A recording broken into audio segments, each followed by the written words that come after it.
бахшида ба 30-солагии истиқлолияти давлатии ҷумҳурии тоҷикистон дар ноҳияи восеъ вохӯрии гурӯҳи кории шӯрои собиқадорони ҳизби халқии демократии тоҷикистон дар вилояти хатлон бо собиқадорони ҳизби халқии демократии тоҷикистон баргузор гардид.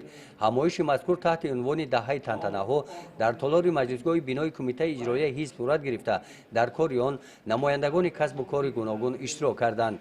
ин вохӯрӣ дар сатҳи баланди омодагӣ гузашт.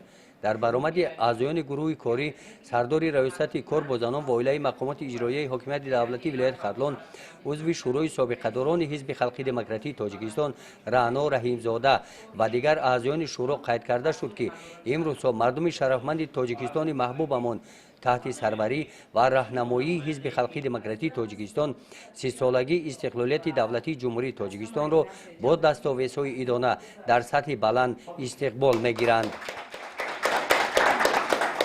нерӯи созандаи тамоми мардуми шарифи мамлакат аз ҷумла ҷавонони боғайрат ва занону бонувони ватандӯсту соҳиб маърифат ҳама якҷо бо заҳмати содиқонаву аҳлонаи худ бахшида ба ҷашни мубораку муқаддаси 30-солагии истиқлолу озодии тоҷикистони маҳбубамон симои ватани азизамонро то дурдасттарин гӯшаву канори он боз ҳам ободу зебо гардониданд.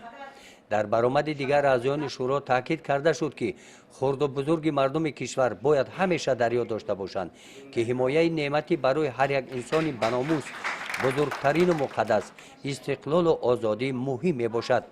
ҳифзи ин гавҳари бебаҳо аз ҳар яки мо саъю талош ва кӯшишу ғайрати шабонарӯзӣ, нангу номуси миллӣ, заҳмати содиқонаву фидокорона ва муҳимтар аз ҳама иттиҳоду сарҷамъ мехоҳад. дар қисмати қадршиносии чорабинӣ бахшида ба 30-солагии истиқлолияти давлатии ҷумҳурии тоҷикистон аз номи кумитаи иҷроияи ҳизби халқии демократии тоҷикистон барои хизматҳои арзанда якчанд нафар собиқадорони ҳизб бо сипоснома ва тӯҳфаҳои молӣ қадр карда шуданд.